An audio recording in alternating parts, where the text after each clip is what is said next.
అవిద్యానామంతస్తిమిరమిహిరద్వీపనగరీ జడానాం చైతన్యస్తవకమకరాంధశ్రుతిఝరీ దరిద్రాణాం చింతామణిగుణనికా జన్మజలధౌ నిమగ్నానాం దంష్ట్రామురరిపువరాహస్య భవతి శుక్లాంబరధరం విష్ణుం శశివర్ణం చతుర్భుజం ప్రసన్నవదనం ధ్యాయేత్ సర్వవిఘ్నోపశాంతయే. వందే గురుపదద్వంద్వం అవాంగ్మానసగోచరం రక్తశుక్లప్రభామిశ్రం అతర్క్యమూత్రైపురం మహః. నారాయణం నమస్కృత్య నరం చైవ నరోత్తమం దేవీం సరస్వతీం వ్యాసం తతో జయముదీరయేత్.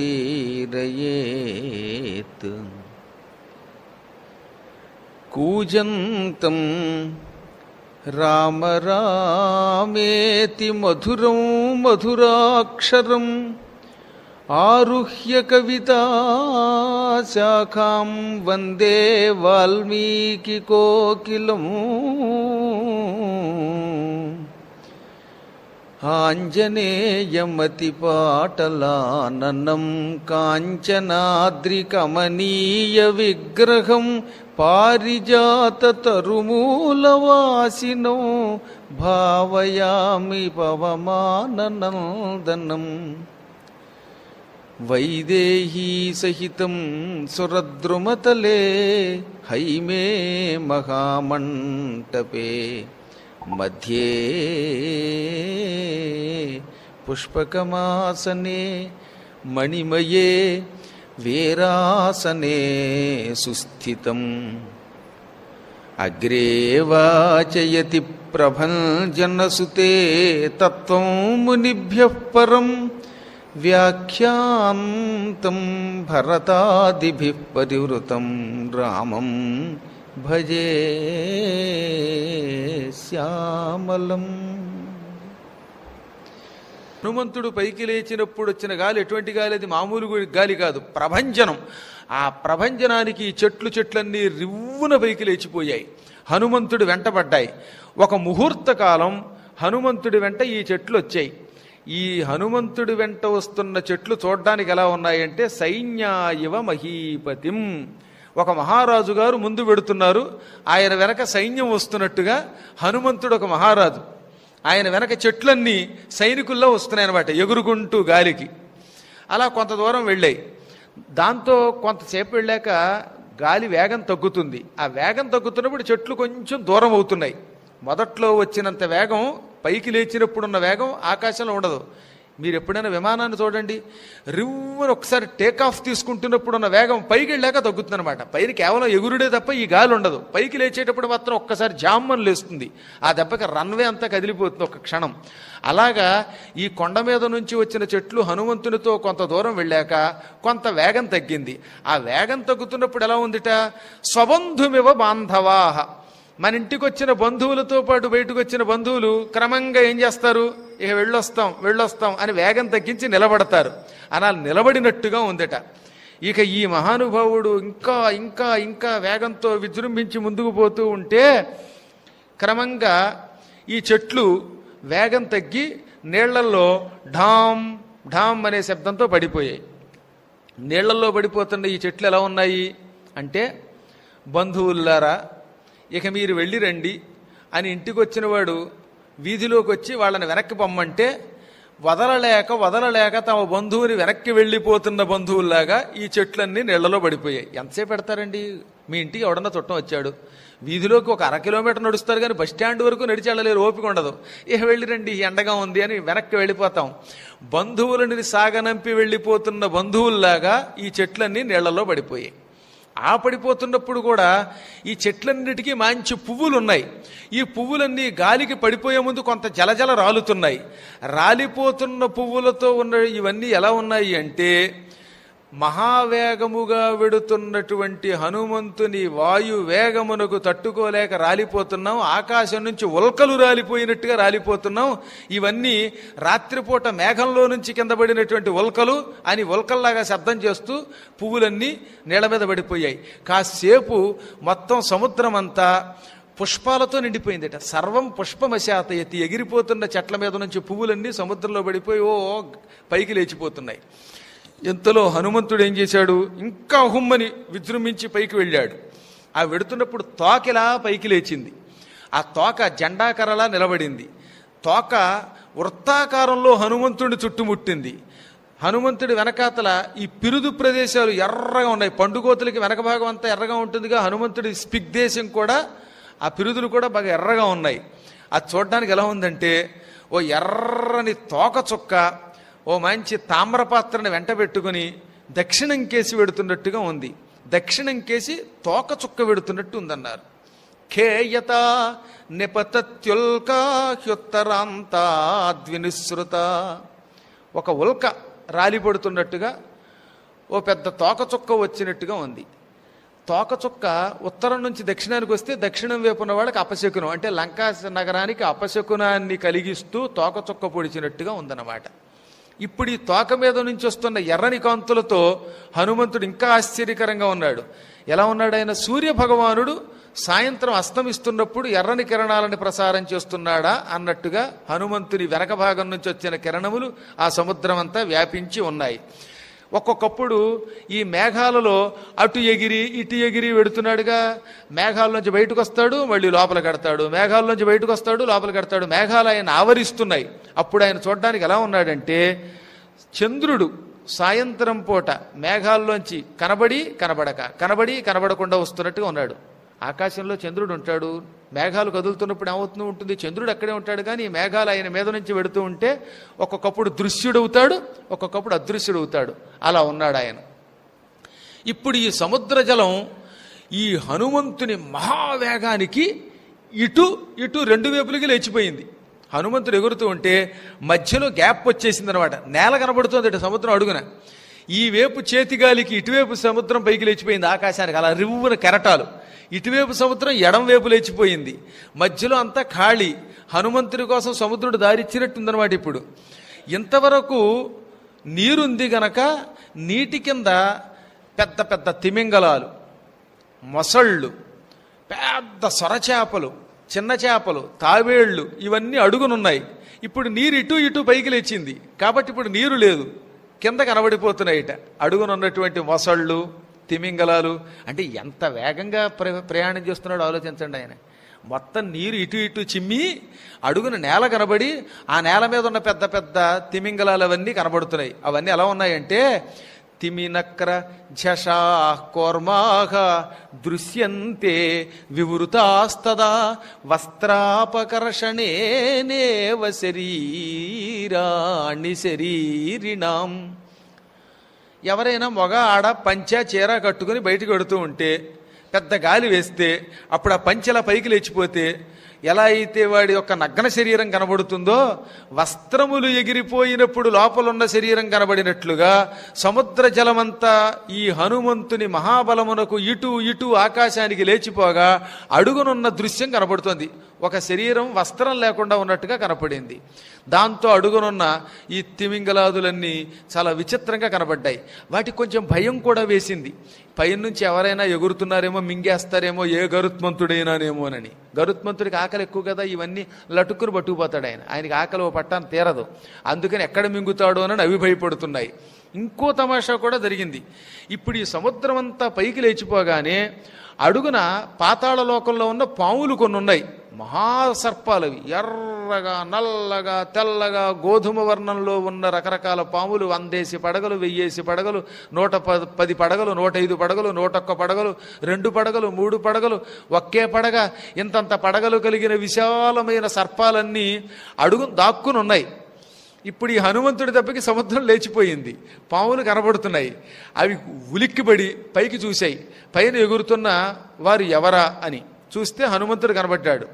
ఈ కళ్ళు కనపడక వాడికి ఈ పైన ఎగురుతున్నది గరుత్మంతుడేమో, మాయిదారి గరుత్మంతుడు, ఈయన వచ్చాడ్రా బాబు, సముద్రం కూడా కనపడడం లేదు, ఇప్పుడు మన పైన ఆచ్ఛాదన లేదు, రక్షణ లేదు, ఈ గరుత్మంతుడు వచ్చాడంటే నూడిల్స్ తిన్నట్టుగా, సేమ్యాలు తిన్నట్టుగా మనల్ని తినేస్తాడు. సాయంత్రం పాటు మన వాళ్ళు నూడిల్స్ తింటారే అవన్నీ పాములే, ఈ చైనా వాళ్ళు తిన్నట్టుగా, ఈ వానపాములు తిన్నట్టుగా ఎక్కడ తినేస్తాడో అని గజ గజ గజ వణికిపోతూ ఈ పాములన్నీ లొంగలు తుట్టుకోవడం మొదలెట్టాయి పిండి ముద్దల్లాగా.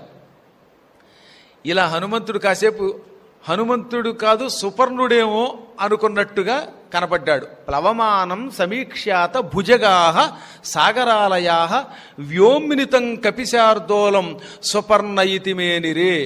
ఆ అడుగునున్న పాములు కాసేపు హనుమంతుణ్ణి గరుత్మంతునిగా భ్రమపడ్డాయన్నమాట.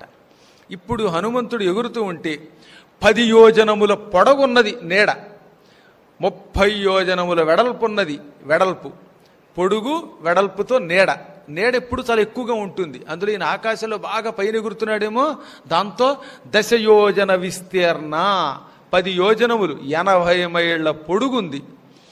30 యోజనమాయత, 30 యోజనముల వెడల్పు, అంటే 8 30 240 మైళ్ళ వెడల్పు ఉన్నది.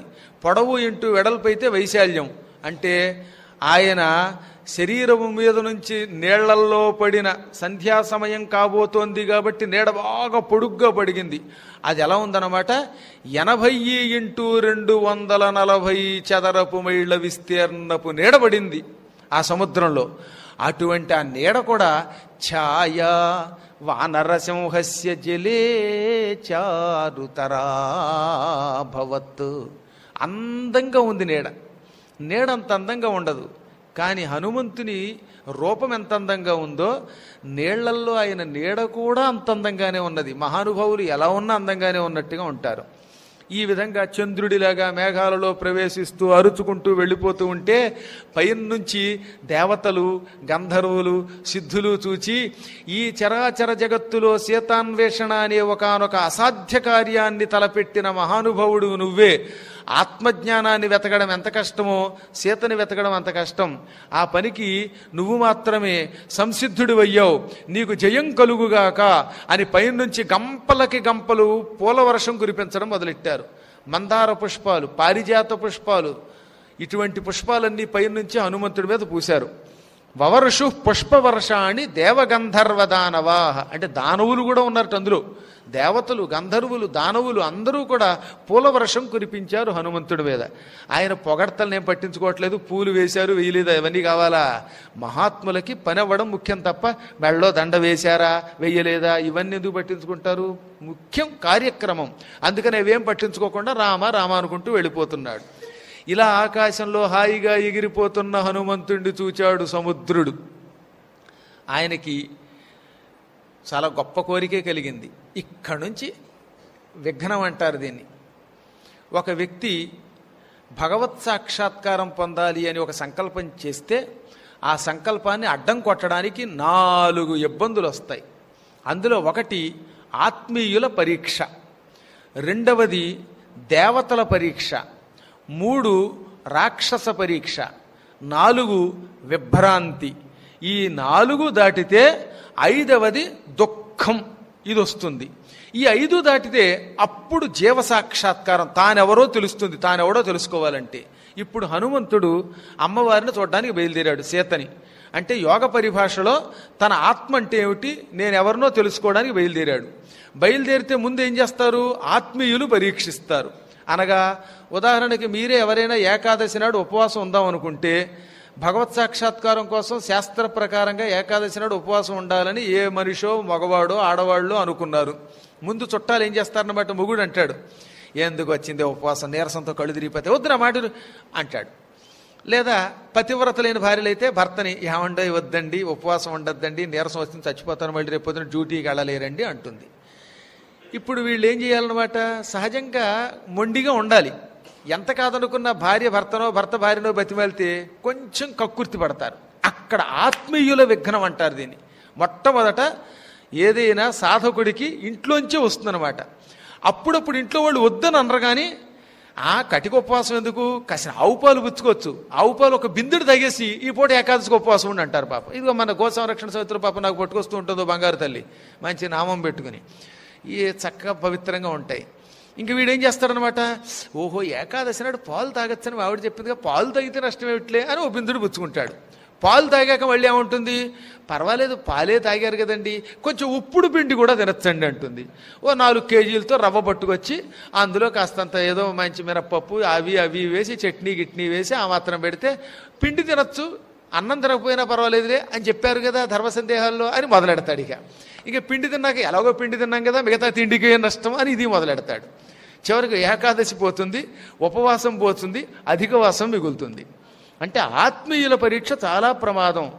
ఎంత కాదనుకున్నా ఎవరే ఎండలో ప్రదక్షిణలు వద్దురా అని గొడిగేసుకెళ్ళమని ఒకడో, చెప్పులు లేకుండా కొండెక్కద్దురా తిరుపతి కొండ చెప్పులు వేసుకువెళ్ళినా నష్టం లేదని ఒకడో, ఇలా మొత్తం మీద దేవతా కార్యక్రమాలకు వెడుతున్నప్పుడు ముందుగా ఇబ్బంది పెట్టేవాళ్ళు బంధువులు.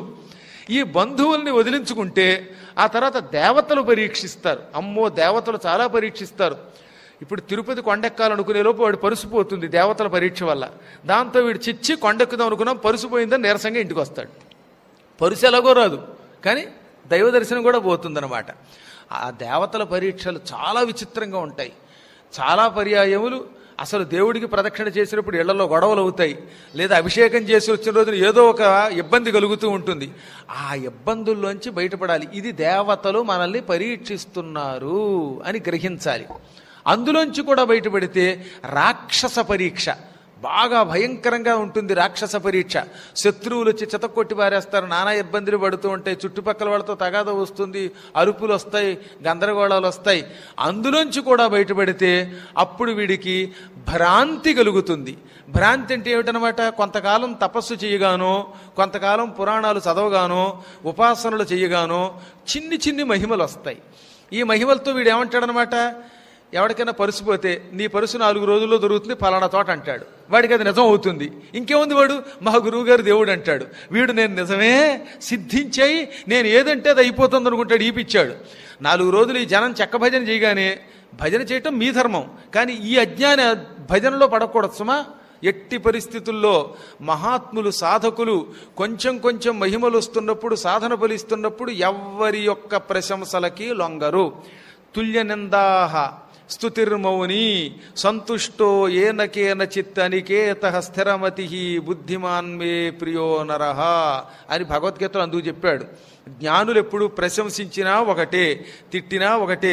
10 మంది వచ్చి ఉపన్యాసం విన్నా వాడు అలాగే ఉంటాడు, ఎవడూ రాకపోయినా వాడికి ఏమీ లెక్కలేదు.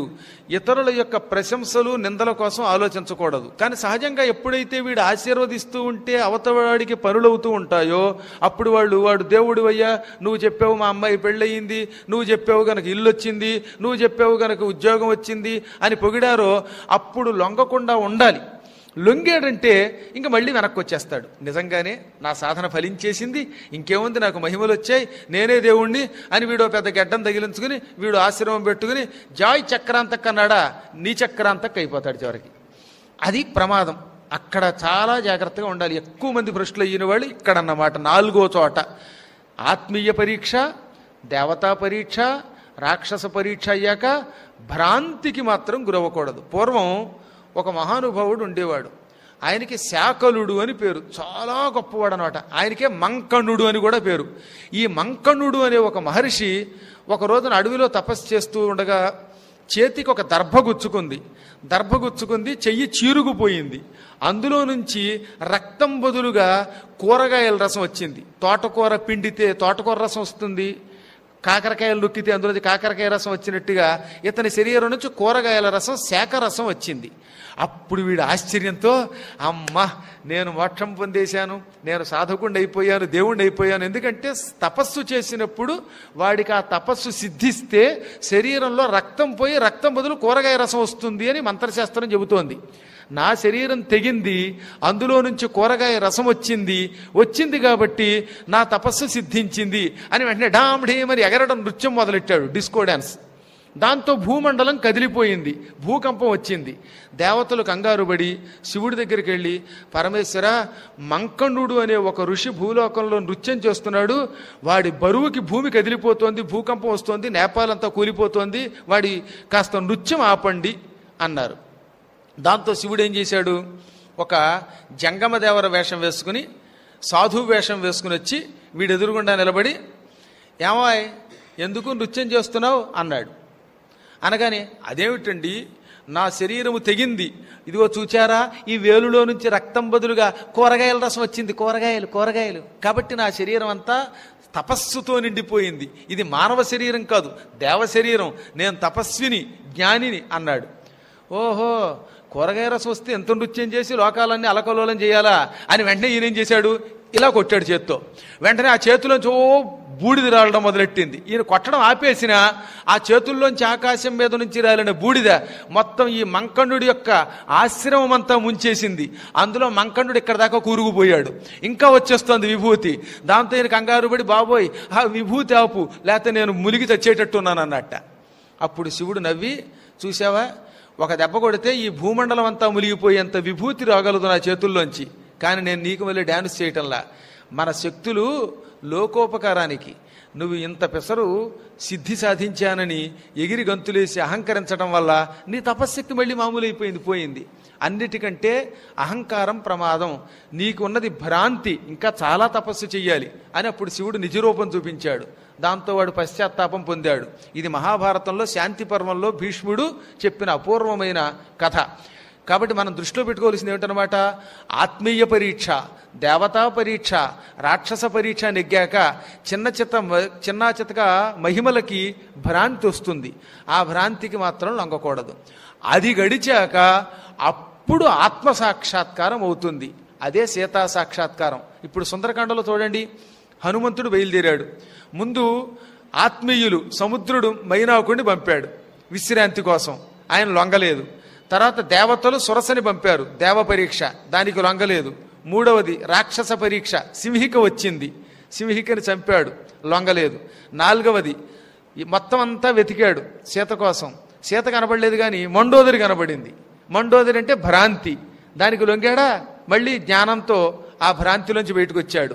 అప్పుడు ఆయనకి కనపడింది సీత. కాబట్టి ఇన్ని పరీక్షలు ఎదుర్కొండిరా, మీ శరీరంలో ఉన్నదే సుందరకాండ అంటే ఎక్కడా లేదు, మీ శరీరమే లంక, ఇందులో గురువుగారే హనుమంతుడు, ఆత్మయే సీత, పరమాత్మయే రాముడు, ఇందులో ఉన్నటువంటి ఈ పరీక్షలన్నిటికీ నెగ్గితే అప్పుడు మీకు ఆత్మసాక్షాత్కారము పరమాత్మ సాక్షాత్కారము రెండు అవుతాయని మనకి వాల్మీకి మహర్షి సూక్ష్మంగా చెప్పాడనమాట. ఇది యోగపరమైన అర్థం అంటారు దీనిని. అందువల్ల ఇప్పుడు ఈయనకి మొట్టమొదటి పరీక్ష ఎదురవుతోంది సాధకుడైన హనుమంతునికి. హనుమంతుడిని చూచి సముద్రుడు అనుకున్నట్ట, ఇక్ష్వాకు కులమానార్థి చింతయామాస వానరగా. ఇక్ష్వాకు వంశం అంటే చాలా ఇష్టం సముద్రుడికి. ఇక్ష్వాకు వంశస్థుడైన రాముడి పని మీద వెడుతున్నాడు హనుమంతుడు. కాబట్టి ఇప్పుడు హనుమంతునికి సహాయం చెయ్యాలి. సహాయం వానరేంద్రస్య యది నాహం హనుమతః కరిష్యామి భవిష్యామి సర్వవాచ్యో వివక్షతాం. ఇప్పుడు ఆకాశంలో వెడుతున్న హనుమంతునికి నేను ఎంతో కొంత సహాయం చెయ్యాలి. మంచి పనులు చేసేవారికి అందరూ సాయం చెయ్యాలి, అందులో నేను తప్పక చెయ్యాలి.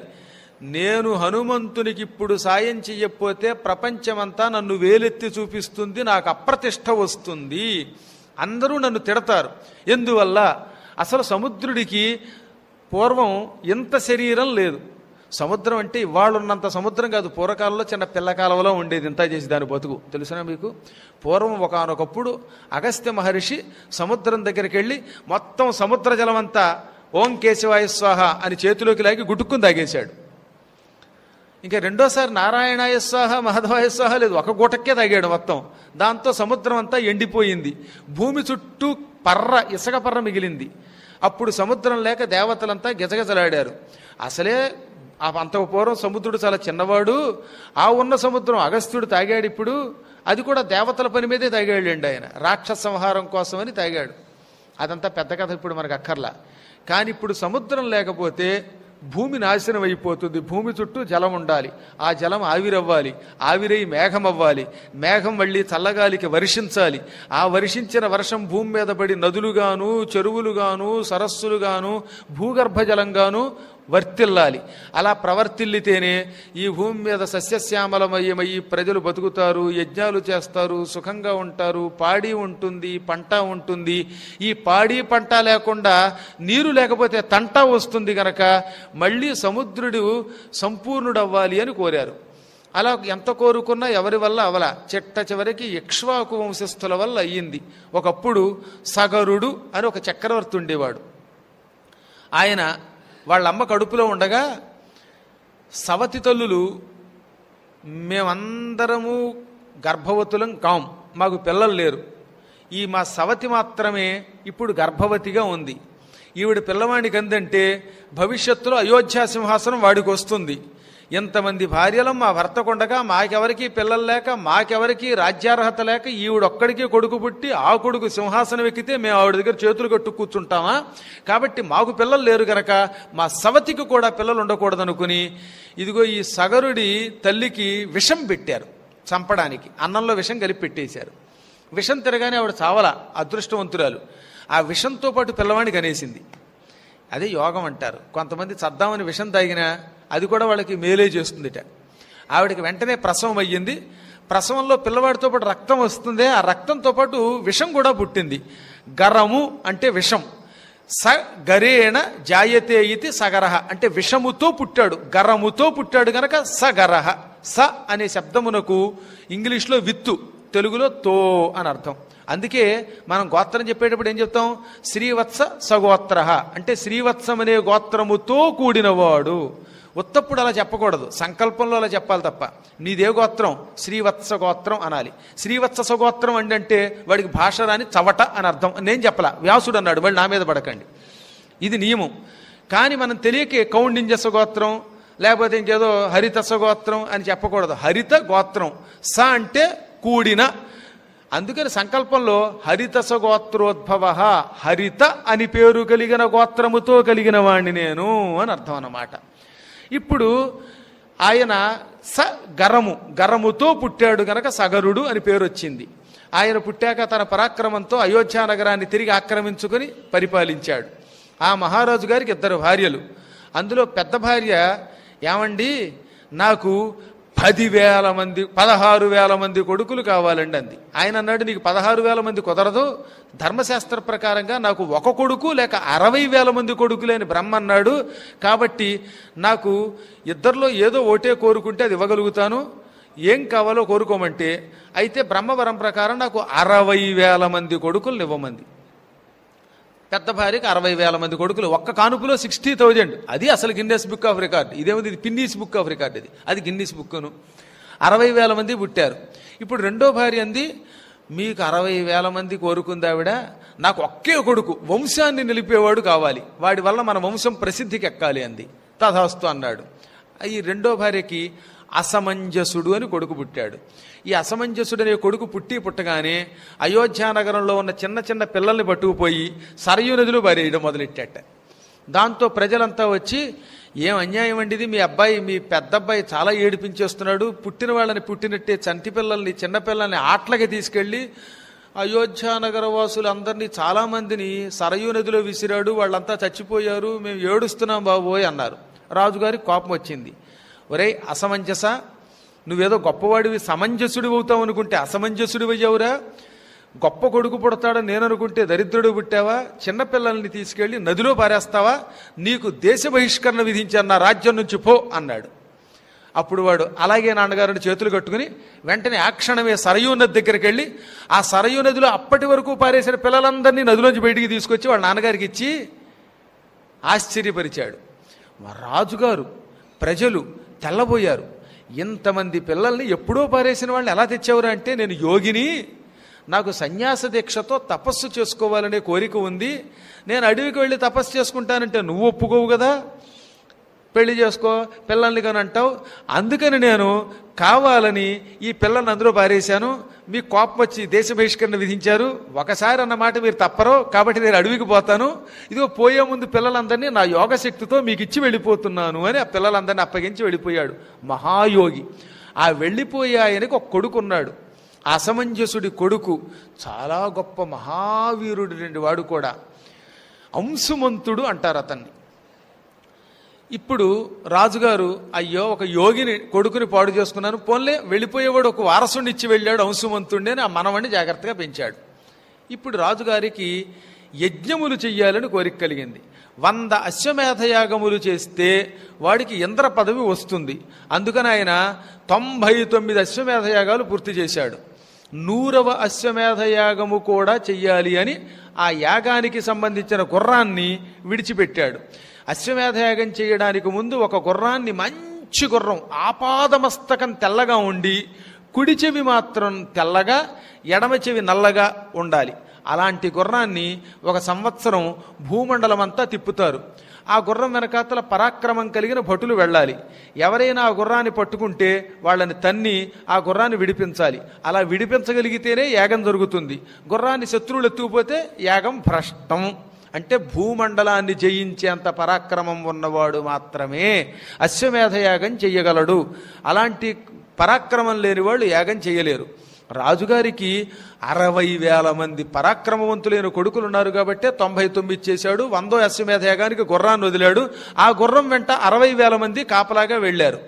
తీరా ఇంద్రుడికి భయం వేసింది, ఈ యజ్ఞం పూర్తయిందా వీడు నా పదవికి పోటీ వస్తాడు, ఎప్పటి వరకు వీడికి 1 సీటు తక్కువగా ఉంది నాకంటే, పార్లమెంట్లో నాకు వాడికి 100 సీట్లే ఉంటే వీటో హక్కు ఉపయోగించుకుని వీడు లాగేస్తాడు ఇంద్ర పదవి అనుకుని ఈ గుర్రాన్ని దాచేసి పాతాళంలో కపిల మహర్షి ఆశ్రమంలో దాచాడు. కపిలుడు అని ఒక మహర్షి, విష్ణుమూర్తి అవతారం. ఆయన చాలా కాలం పశ్చిమ సముద్ర తీరంలో తపస్సు చేశాడు. పశ్చిమ సముద్రం అంటే ఇప్పుడు మనం పసిఫిక్ అంటున్నామే, ఆ పసిఫిక్ సముద్రంలో తపస్సు చేశాడు ఆయన. ఇప్పటికి కూడా పసిఫిక్ సముద్ర తీరంలో ఆయన పేరు మీదుగా ఆ నగరం కపిలారణ్యం. ఆ కపిలారణ్యం కాలిఫోర్నియా అంటే, ఇప్పుడు కాలిఫోర్నియా అంటే కపిల మహర్షి ఆశ్రమం, అది ఆ అరణ్యం అని పిలువబడేది. ఇప్పటికీ కూడా అక్కడున్న కొండ మీద ఒక పక్కన కపిలుడు, మరో పక్కన నారదుడి యొక్క కొన్ని వేల సంవత్సరాల నాటి విగ్రహాలు ఉన్నాయి. నేను కళ్ళారా చూశాను ఆ విగ్రహాలు అన్నమాట. అంత గొప్ప స్థలం అది. అన్నీ మనవే చెప్పాను కదా, అందరూ ఆక్రమించేసి మనకి కొంత దేశభక్తి లోటు అండి. ఇతరులను క్షమించడం అనే ఒక లక్షణం. మన మతం జోలికి వస్తే మనం పట్టించుకోం. మన ఇంటిని కూలగొట్టేసిన మన కర్మ అని సరిపెట్టుకుంటున్నాం. అర్జునుడిలాగా, రాముడిలాగా, పరశురాముడిలాగా ఉండాలి తప్ప, కార్తవీర్యార్జునుడిలా ఉండాలి తప్ప మనం సర్వమత సౌభరాత్రం అంటూ కూర్చుంటే ఇలాగే తగులొడుతుంది. మనం ఎవరి జోలికి వెళ్ళకూడదు, కానీ మన జోలికి వస్తూ ఉంటే కూడా మనల్ని మనం రక్షించుకోకపోతే ఎలాగండి? ఇప్పటికే చాలా నష్టపోయాం మనం. దశాబ్దాల తరబడి ఒక దరిద్రపు జాతిని మన నెత్తి మీద పెట్టుకు మోసాం మనం. ఇంకా ఎంతకాలం? ఇప్పుడు కళ్ళు తెరవాలి, విజృంభించాలి. ఎక్కడైనా మన గుళ్ళకి కానీ ఇంకో దానికి కానీ అడ్డం వచ్చారంటే అవసరమైతే ఆయుధం పుచ్చుకుని వెళ్ళాలి. ఎంత శాంతంగా ఉంటామో అంత మన రక్షణ మనం చూసుకోద్దా? మన గుడిని మనం రక్షించుకోద్దా? మన గోవుల్ని మనం రక్షించుకోద్దా? ఇదం బ్రాహ్మ్యం ఇదం క్షాత్రం. కావాలంటే మీ ముందు నేను నిలబడతాను, ఆ తర్వాత మీరు రండి వెనక. కానీ మన ఆలయాల్ని మాత్రం మనం రక్షించుకుని తీరాలి. లేకపోతే కొంతకాలానికి ఈ జాతి నిర్వీర్యం అయిపోతుందన్నమాట. ఎందుకు ఈ కుహనాలౌకికత్వం? దశాబ్దాల తరబడి తగలబెట్టి పారేశారు అనకూడదుగా, నువ్వు దరిద్ర పార్టీని ఎత్తి మీద పెట్టుకు మోసాం మనం. దేశాన్ని సర్వనాశనం చేశాం. ఎంతకాలం చేస్తాం దీన్ని? కొన్ని సందర్భాల్లో మాబోటి బ్రహ్మతేజస్సు కలిగిన వాళ్ళు అప్పుడప్పుడు విజృంభించకపోతే దేశం భ్రష్టమైపోతోంది, జాతి నష్టమైపోతోంది, వేద మతమే నశించిపోతున్నదన్నమాట. ముఖ్యంగా ఒక దరిద్ర పార్టీ ఉంది. ఆ దరిద్ర పార్టీని పూర్తిగా నామరూపాలు లేకుండా చేస్తే కానీ, వాళ్ళకేమో హిందూ మతం వాళ్ళు ఒక్కళ్ళే మతం గురించి మాట్లాడేవాళ్ళట. మత పార్టీలు మనవి, మనం హిందూ అంటే తక్కిన వాళ్ళందరినీ నెత్తి మీద పెట్టుకుపోస్తారు. ఎందుకంటే ఆ దరిద్రపు నాస్తిక పార్టీలు మనకు అసలు అనకూడదు. కానీ ఏమైనా సరే మీరు రామ అనుకోండి, రాముణ్ణి అనుసరించండి.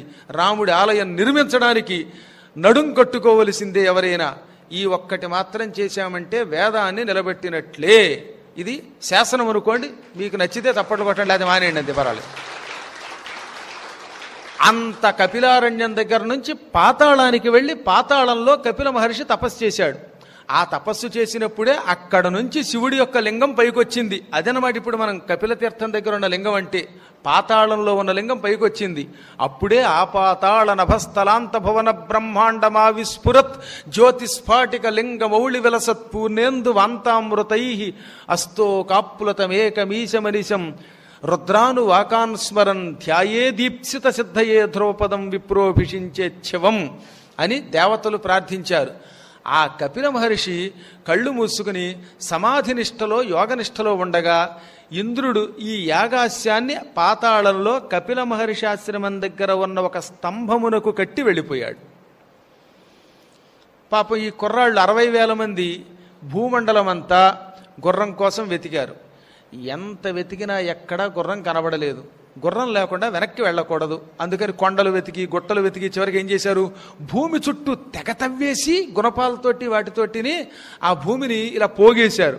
అప్పటితోటి భూమి ఇలా గోళాకారం అయిపోయిందిట. ఆ బోర్లించటంతో మట్టి ఇలా గోళం అయ్యి చుట్టూ తవ్వుకుని పాతాళానికి వెళ్ళారు. పాతాళ లోకంలో కపిల మహర్షి కళ్ళు మూసుకుని హాయిగా తపస్సు చేస్తున్నాడు. ఆయనకి ఇంద్రుడు రావడం కానీ గుర్రాన్ని ఆశ్రమం ముందున్న స్తంభానికి కట్టడం కానీ ఏమీ తెలియదు. ఆయన అలా నిష్టలో ఉన్నాడు. ఈ అజ్ఞానులు కదా, వీళ్ళు మూర్ఖులు కదా, అందుకని అక్కడికి వచ్చి గుర్రాన్ని చూచి ఈ ఋషి ఎత్తుకొచ్చి కట్టాడు గుర్రం అనుకున్నారట. ఎరిగితి మద్దిరయ్య తడవేటికి గుర్రపు దొంగ వీడే ఈ జరభిని పట్టి చంపుడతి సాధుమునీంద్రుడు బోలే నేత్రముల్ దెర్రవక బాకి నోరు పెకలింపక బైసుక పట్టెనంచు అయ్యరువది వేవురును నిజకరాయుధముల్ జళిపిల్చి డాయుచోన్. పోతన గారు నవమస్కంధంలో రాసిన అపూర్వమైన గొప్ప పద్యం ఇది.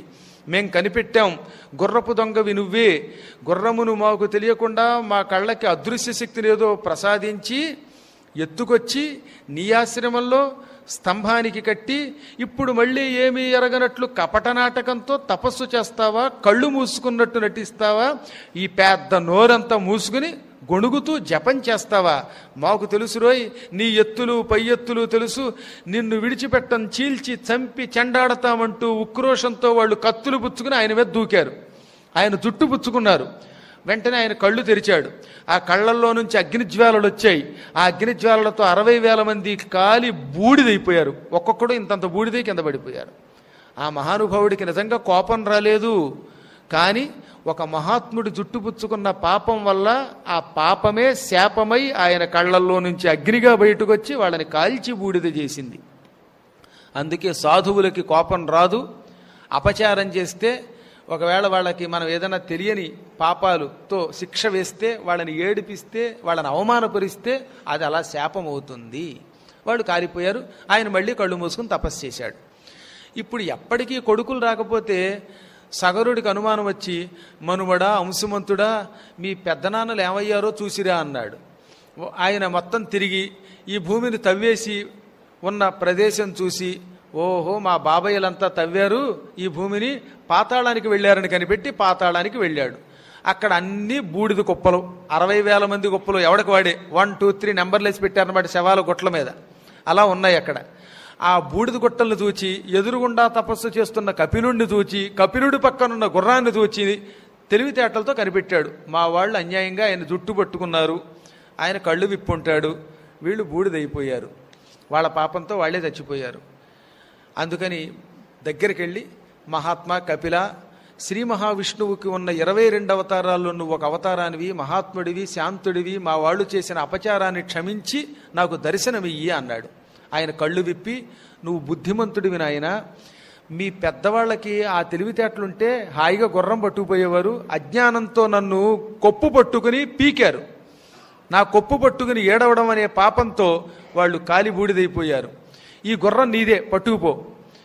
కానీ బ్రాహ్మణ శాపానికి గురై చచ్చినా, చండాలుడి చేతిలో చచ్చిపోయినా, పాము కాటు తిని చచ్చినా, ఆత్మహత్య చేసుకుని మరణించినా అటువంటి వాడు ప్రేతమై అల్లాడతాడు. వాడికి స్వర్గముండదు, నరకముండదు. వాడి బాధ అంతా ఇంత కాదు. వీళ్ళు ఇప్పుడు ప్రస్తుతం ప్రేతాత్మలై అల్లాడిపోతున్నారు నా శాపం వల్ల, చావడం వల్ల.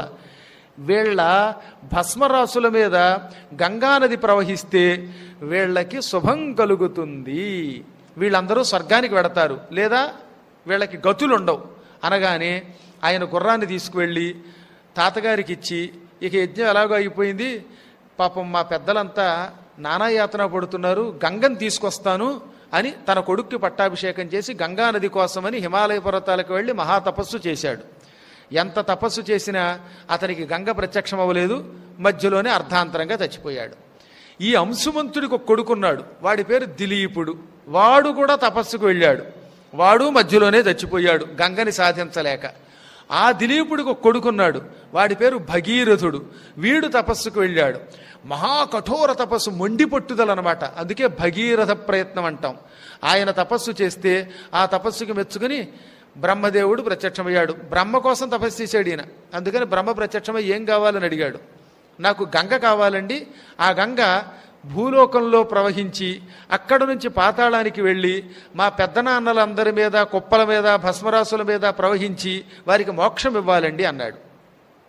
నువ్వు అమాయకుళ్ళ ఉన్నవోయ్, గంగ కావాలంటే గంగ కోసం తపస్సు చేయాలి తప్ప బ్రహ్మగారి కోసం తపస్సు చేస్తే నేనేం చేస్తాను, నా దగ్గర ఎక్కడుంది గంగ, వెళ్ళి మళ్ళీ గంగ కోసం తపస్సు చేయి అన్నాడు. ఇంత తపస్సు వ్యర్థమేనా అని మళ్ళీ పాపం గంగ కోసం తపస్సు చేశాడు. ఇప్పుడు గంగాదేవి ప్రత్యక్షమయ్యింది. దేవి సురేశ్వరి త్రిభువన తారిణి నీకు నమస్కారం, నువ్వు భూలోకానికి రమ్మన్నాడు ఆయన. పాపం గంగాదేవి అంది, ఎక్కడో ఆకాశం నుంచి నేను ఢామ్మని హిమాలయ పర్వతాల మీదకి దూకానంటే ఈ కొండలు పగిలిపోయి భూమి నాశనం అయిపోతుంది. నా వేగాన్ని తట్టుకోలేదు భూమి, నా వేగం తట్టుకోవడానికి అర్హుడు శివుడే. శివుడు నన్ను భరిస్తానంటే నేను కిందకి దిగుతాను, లేకపోతే దిగలేను. కాబట్టి మళ్ళీ శివుడి కోసం తపస్సు చేయండి. మళ్ళీ మొదలుకొచ్చింది, మళ్ళీ శివుడి కోసం తపస్సు చేశాడు. పాపం ఈశ్వరుడు అంటే నాలాగా కాస్త అమాయకుడు గనక తొందరగా ప్రత్యక్షమయ్యాడు. మిగతా వాళ్ళకంటే కాస్త సులభంగా 6 ఏళ్లలోనే ప్రత్యక్షం అయ్యాడు. నాయన నీ కోరిక నాకు తెలుసు, గంగని నేను భరిస్తాను అని గంగా రా అన్నాడు. ఇప్పుడు మళ్ళీ ఏం చేసింది గంగ, ఓయి పరమేశ్వర, నేను పైనుంచి కిందకి దిగితే నన్ను భరించడం నీ వల్ల అవుతుందా, భరిస్తానని సవాళ్ళు అంటావా, పైగా నీ తల పగలగొట్టకపోతే నేను గంగనే కాదు అని ఏం చేసింది ఆవిడ, పైనుంచి ఢామ్మని దిగింది. అంటే అంత వేగంతో దిగి ఈయన బుర్ర బద్దలు కొట్టేద్దామని. కసొచ్చిన భార్యామణి భర్త నెత్తి మీద అప్పడాల కర్రతో కొట్టేసి పగలగొట్టేద్దాం తలకాయని. నిజంగా జరుగుతూ ఉంటాయి కొన్ని. ఓసారి తిరుపతి కొండ దగ్గర మెట్లుకి ఒక కొబ్బరికాయ పగలగొట్టేస్తుంది ఒక ఆవిడ. ఒక్క దెబ్బకి కొబ్బరికాయ ముక్కలు అయిపోతుంటే నాకు ఆశ్చర్యం కలిగి, ఇంతలా నేను ఎప్పుడు పగలగొట్టలేకపోయానమ్మా, మెట్టుకి కొబ్బరికాయ కొడుతున్నావు, ఎలా పగలగొడుతున్నావు అంటే మా ఆయన తలకాయ అనుకున్నానండి, అందుకే పగలగొట్టేస్తున్నానండి అంది ఆవిడ. అంటే పాప ఆ భర్త గారు ఏం చేశాడో మరి, ఎంత కోపం వచ్చిందో. సరే అదృష్టవశాత్తు ఈ గుంటూరు వాళ్ళు చాలా మంచివాళ్ళు అండి, అలా పగలగొట్టట్లేదు. కానీ లేకపోతే నా ఉపన్యాసం వినడానికి ఒక్కడు వచ్చేవాడా, నమ పార్వతీపతే హర హర మహాదేవ. మొత్తం మీద ఇప్పుడు ఈ తల పగలగొట్టడానికి గంగ అంత వేగంగా దిగింది. దిగగానే ఈశ్వరుడు ఇంత అహంకారంతో నా బుర్రే పగలగొడతానని కిందకి దిగుతావా అని జటాజోటాన్ని ఇలా పైకెత్తి అందులో బంధించేశాడు. అదన్నమాట రావణాసురుడు రాసిన శివతాండవ స్తోత్రం. జటా కటాహ సంభ్రమద్భ్రమన్ నిలింప నిర్ఝరి విలోల వీచి వల్లరి విరాజమానమూర్ధని. జట అంటే జడలు, కటాహం అంటే గిన్ని, మామూలు గిన్నె కాదు. పెళ్ళిళ్ళకి పెద్ద పెద్ద దబరా గిన్నెలను తెస్తారు సరే, పులిహార కలపడానికైతేనే, అన్నం వండడానికైతేనే అంత పెద్ద గిన్నెల్ని కటాహము అంటారు. శివుడి జడలు ఓ పెద్ద దబరా గిన్నెలో ఉన్నాయి. ఆ గిన్నెలో పడింది గంగ. ఈ గిన్నెలోంచి బయటకు వస్తున్న గంగని బయటికి రానివ్వకుండా ఆయన మూత పెట్టినట్టుగా జడలతో బంధించాడు. ఇప్పుడు అందులో ఉన్న గంగ బయటకు వద్దామని ఆ జడల్లో గిర్రం తిరుగుతోంది. ఎంత తిరిగినా మూసేశాడు డ్యాము. ఈ డ్యాము గేట్లు ఎవరు ఎత్తలేరు ఆయన తప్ప. ఎందుకంటే ఇక్కడ మనం కట్టే డ్యాములన్నీ స్కాములతో కడుతున్నారు కాబట్టి ఆ గేట్లు విరిగిపోతాయి. ఇది అద్భుతమైన ఒక ఆనకట్ట. ఈ గిన్నెలో బంధించి మూత పెట్టి కదలకుండా చేసేసేట. అందుకని సంభ్రమద్భ్రమన్ నిలింప నిర్జరి, లోపల నుంచి బయటకు పడడానికి సుళ్ళు తిరుగుతూ నానాయాతన పడి బయటికి రావడానికి వీల్లేక గెజగెజ కొట్టుకుంటున్న గంగానది కలిగిన జటాజోటం నీదన్నాడండి వాడు. ఎంత గొప్ప కవి రావణుడు. ఇంత కవిత్వం ఉన్నది, పాండిత్యం ఉన్నది, కానీ ఏం లాభం, పరమపతివ్రతల జోలికి వెళ్ళాడు, ఇష్టం లేని స్త్రీల జోలికి వెళ్ళడం వల్ల నష్టపోయాడు అన్నమాట వాడు. ఇప్పుడు ఆ గంగ ఒక్క చుక్క కిందకి రాలేదు. భగీరథుడికి అర్థమయ్యింది, అయ్యా కష్టపడి బ్రహ్మ కోసం తపస్సు చేశాను, ఆయన ప్రత్యక్షమై గంగ కోసం చేయమన్నాడు, గంగ కోసం చేశాను. గంగేమో మీకోసం చేయమంటే మళ్ళీ మీకోసం చేశాను. పోనీ మీరు ప్రత్యక్షమై గంగని భరిస్తారు కదా అనుకుంటే మీరేమో గంగని, గంగేమో మిమ్మల్ని ఒకళ్ళొకళ్ళు పడగొట్టుకోవడానికి కుట్రలు పన్నుకుని చివరికి గంగని బంధించారు. నా ప్రయత్నం వ్యర్థమైపోయింది. పరమేశ్వర, నువ్వు ఆగ్రహిస్తే ఈ లోకాలు ఆగుతాయా? ప్రపంచ ప్రళయకాలంలో లోకాలన్నీ నోరు తెరిచి మింగేవాడివి నువ్వు. నీకు ఈ గంగో లెక్క. దయతో ఆ గంగ ఆగ్రహించి నిన్ను అవమానించడానికి పూనుకున్న ప్రయత్నాన్ని క్షమించు. ఆవిడ అహంకారాన్ని క్షమించి కాస్త నా కోసం గంగని విడిచిపెట్టు పాయలోంచి అన్నాడు. అప్పుడు శివుడు, నాయనా, ఇంత గంగని భూమికి వదిలానంటే భూమి మీద ఒక్కడు బతకడో, చాలా కష్టం. అందువల్ల ఒక్క పాయలోంచి కొంచెం గంగని విడిచిపెడతాను. ఇవన్నీ గేట్లు ఆనకట్టకి ఇందులో ఒక గేటు తీస్తానని ఒక పాయ ఇలా బయటికి తీశాడు. అందులో నుంచి గంగ డామ్మని కింద పడింది. హిమాలయాల్లో ఒక చోట పడింది. అక్కడ నుంచి ప్రవహించి గంగోత్రి అనే చోటికి వచ్చింది. అక్కడ నుంచి భగీరథుడు అన్నాడు, అమ్మా నువ్వు ముందెళ్ళావంటే కష్టం, నేను వెళ్ళిన వెంటే నా వెనకతరా అన్నాడు. గంగ వేగతో వెళ్ళడం కష్టం కదా, అందుకని నేను నడుస్తాను, నా వెంట నువ్వురా అన్నాడు. అలాగే నాయన, నువ్వు ఎక్కడికి పిలిస్తే అక్కడికి వస్తాను, నువ్వు నడుచుకుంటూ వెళ్ళు, నీ వెనకే నేను ప్రవహిస్తూ వస్తానంది. ముందు భగీరథుడు, వెనకాతల ఢామ్ ఢామ్ అని పెద్ద పెద్ద కెరటాలతో ఘోష చేసేసింది, మహాఘోష, భూకంపం తెప్పించేసింది రండి గంగ. ఆయన బెదరల ధైర్యంగా ముందుకు వెళ్ళాడు, వెంట గంగ వస్తోంది. అలా వచ్చి రుద్రప్రయాగ, కర్ణప్రయాగ ఈ ప్రాంతాల్లో ఎన్నో పాయలయ్యి ఆ పాయలలో మళ్ళీ సెలయేళ్లని, జలపాతాలని కలుపుకుని చివరికి హృషికేశ ప్రాంతానికి వస్తోంది. ఆ వచ్చే ముందు జహ్నువు అని ఒక మహర్షి ఉన్నాడు. ఆ మహర్షి మహాతపస్సు చేస్తూ మధ్యలో యజ్ఞం సమకూర్చుకున్నట్ట సామాన్లు, యజ్ఞం చెయ్యాలనుకుని ఆ యజ్ఞానికి కావలసిన ఈ సమిధలు, నెయ్యి, సురుక్కు, స్రువ, చెరువు ఇవన్నీ సిద్ధం చేసి పెట్టుకున్నాడు. ఇంతలో ఇప్పుడు ఈ గంగ మహావేగంగా వచ్చేసింది. వచ్చి ఆ ఆశ్రమం అంతా ముంచెత్తింది. ముంచెత్తడంతో యాగోపకరణములన్నీ కొట్టుకుపోయాయి. యజ్ఞానికి కావలసిన నెయ్యి లేదు, సుర్కుసురవలు లేవు, దర్భలు లేవు, సమిధలు ఆ కట్టెలు లేవు, అన్నం లేదు, ఏమీ లేవు, మొత్తం పోయాయి. దాంతో జహ్ను మహర్షి కోపం వచ్చింది. నీ ఇష్టం వచ్చినట్టు రెచ్చిపోయి నా ఆశ్రమాన్ని ముంచేయడమే కాకుండా నా సామాన్లన్నీ పట్టుకుపోతావా? ఏయ్ గంగా కమాన్ అన్నాడు ఆయన. ఆయన కొంచెం ఇంగ్లీష్ వచ్చినండి. వెంటనే గంగంతా చేతిలోకి వచ్చేసింది.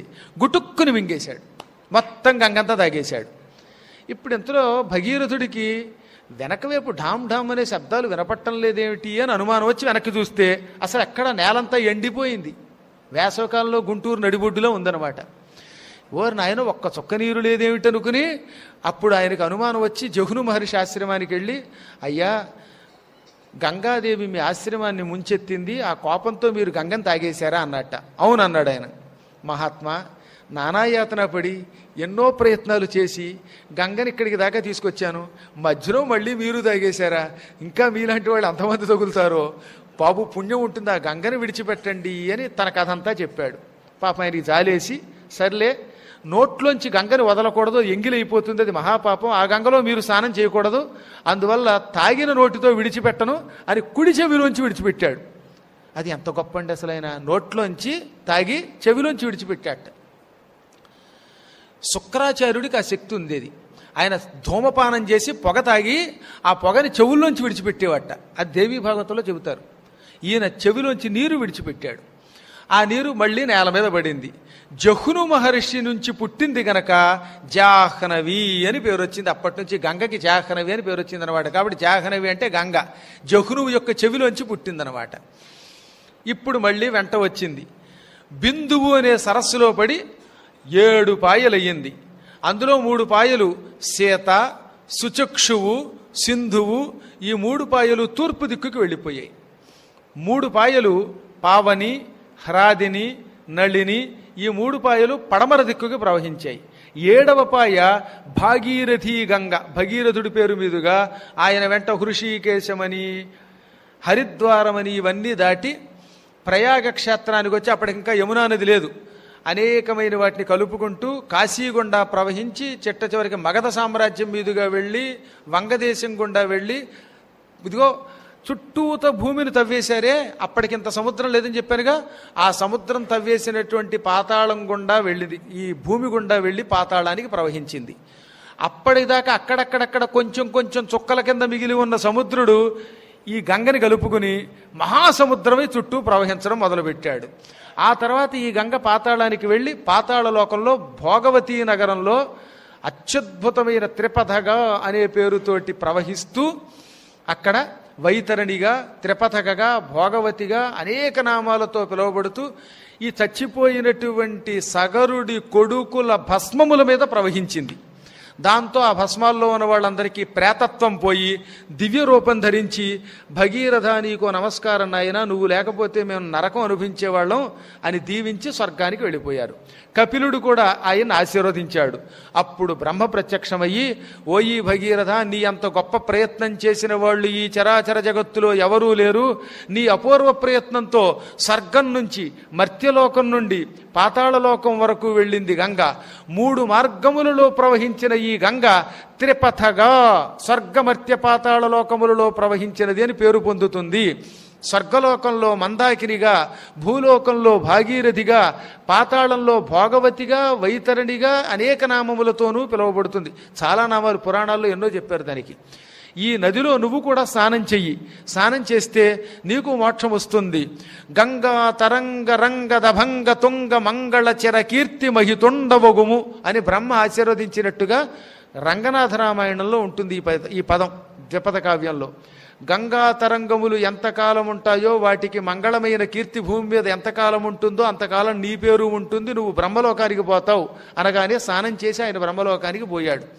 అందుకని ఇంత ప్రయత్నం చేసి గంగని తెచ్చాడు గనక భగీరథ ప్రయత్నం అన్నారు. ఇప్పుడు ఇదంతా సముద్రుడు ఎందుకంటున్నాడు? అసలు నేను సముద్రాన్ని ఎంత ఉండేవాణ్ణి, ఆనాడు భగీరథుడు గంగను తేబట్టి నాకింత సముద్రం వచ్చింది. అప్పటి నుంచి సగరుడి పేరు మీదుగా నా సముద్రానికి సాగరము అని పేరు వచ్చింది. అహమిక్ష్వాకునాథేన సగరేణ వివర్ధితః. ఆనాడు ఇక్ష్వాకు వంశస్థుడైన సగరుడు ఆయన మునిమనుముడి ద్వారా నాకింత శరీరం ఇప్పించాడు. సగరుడి యొక్క వంశం వల్ల నాకు సముద్రానికి సాగరమని పేరు వచ్చింది.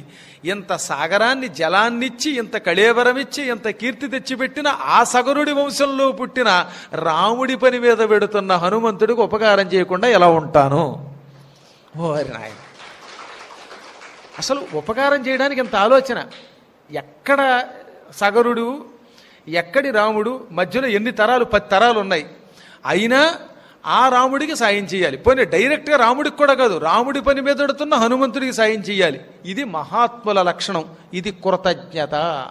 అదే నీచులైతేనో, ఇదిగో 150 ఏళ్ల క్రితం మీ తాత ఎప్పుడో మా వాళ్ళ దగ్గర 100 రూపాయలు ఇచ్చుకున్నట్ట, అది నువ్వు ఎగ్గొట్టావట, నీ అంతం చూస్తానంటారు వీళ్ళు.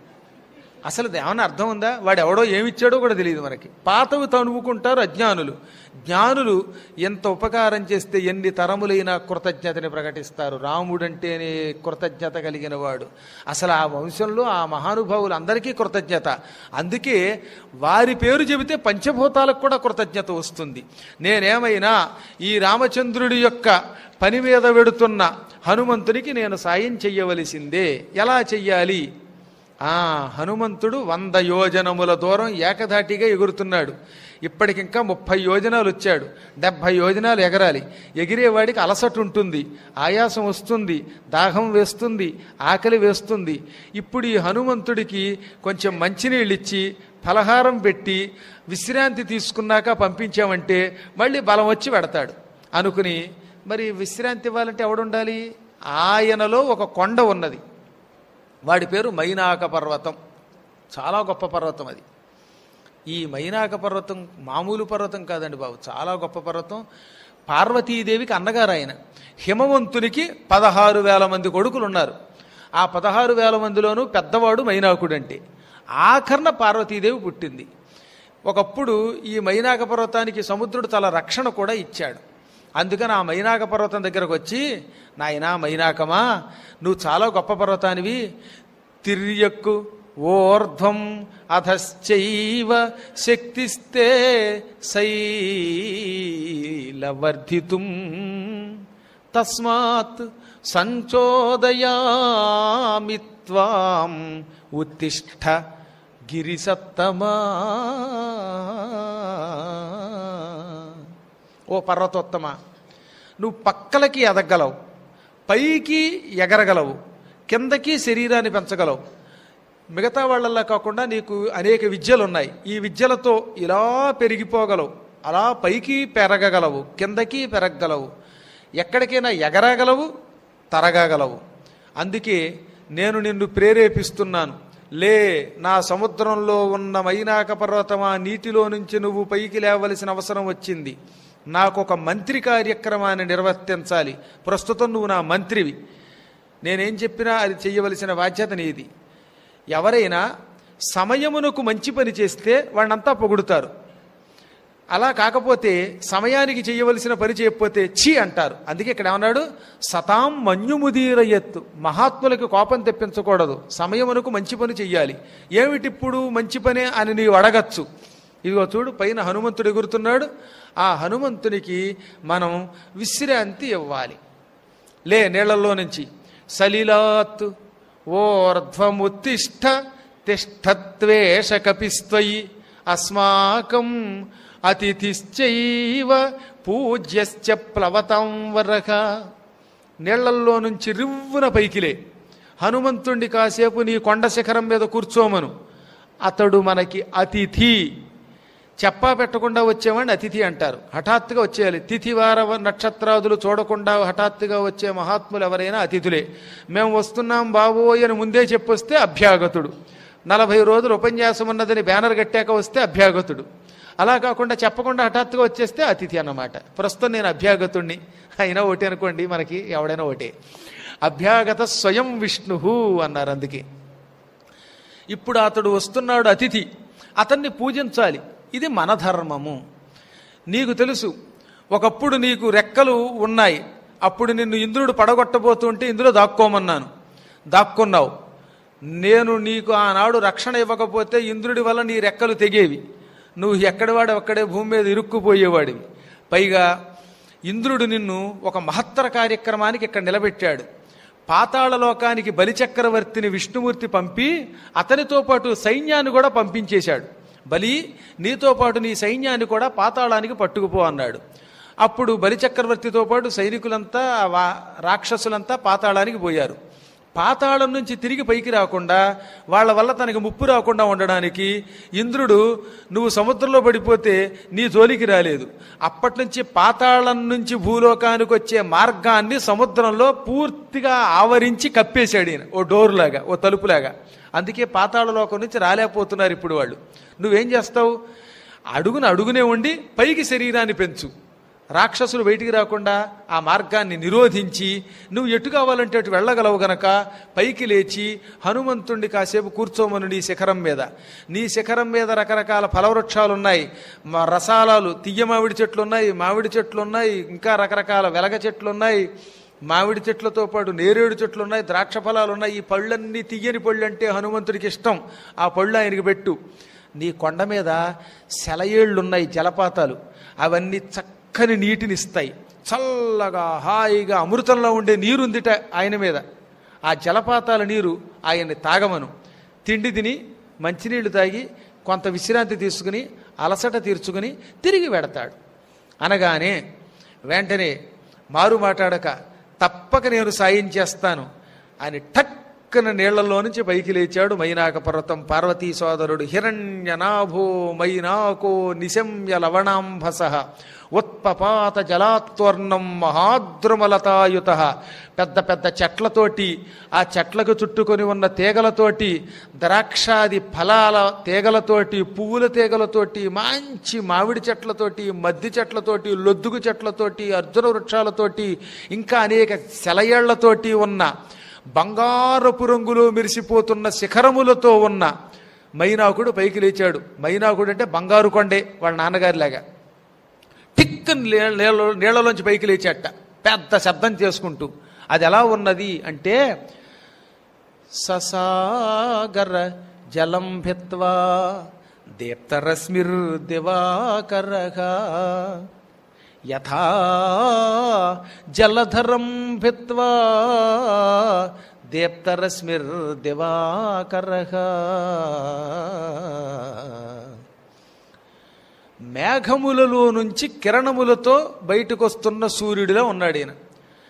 మంచి కిరణములతో ఉన్న సూర్యుడిని కాసేపు మేఘం చుట్టుముట్టింది.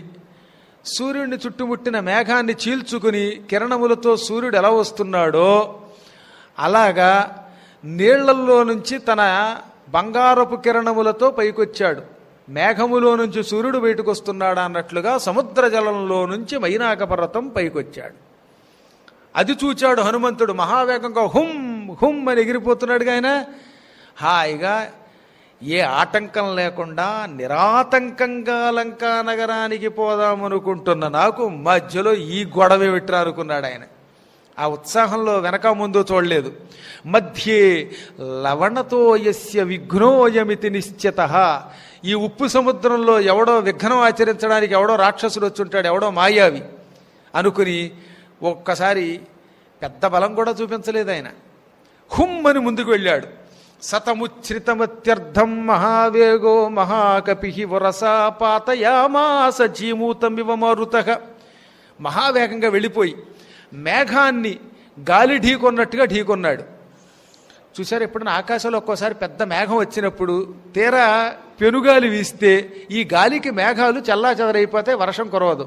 అందుకే బాగా గాలి వీచిందంటే మాత్రం మేఘాలు చల్లాచెదరైపోతాయి, వర్షం పడదు.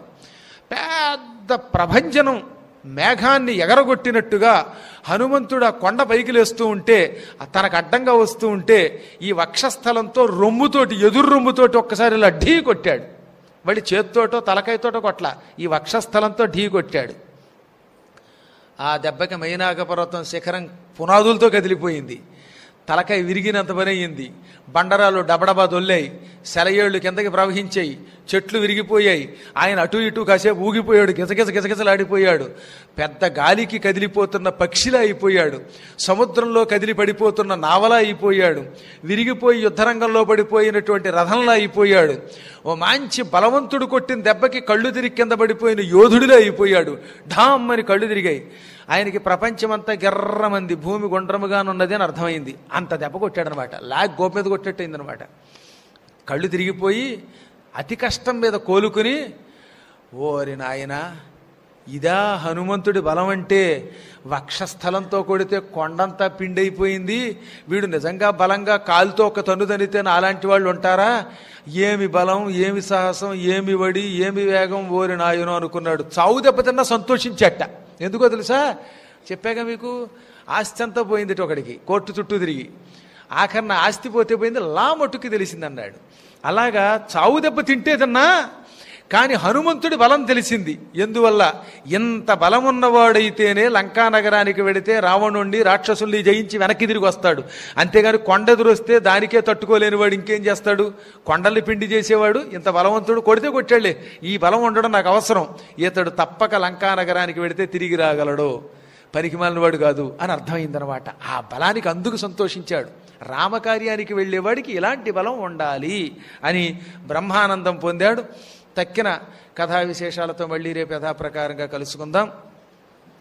స్వస్తి ప్రజాభ్యః పరిపాలయంతాం న్యాయ్యేన మార్గేణ మహీం మహీశాః గోబ్రాహ్మణేభ్యः శుభమస్తు నిత్యం. లోకాః సమస్తాః సుఖినో భవంతు.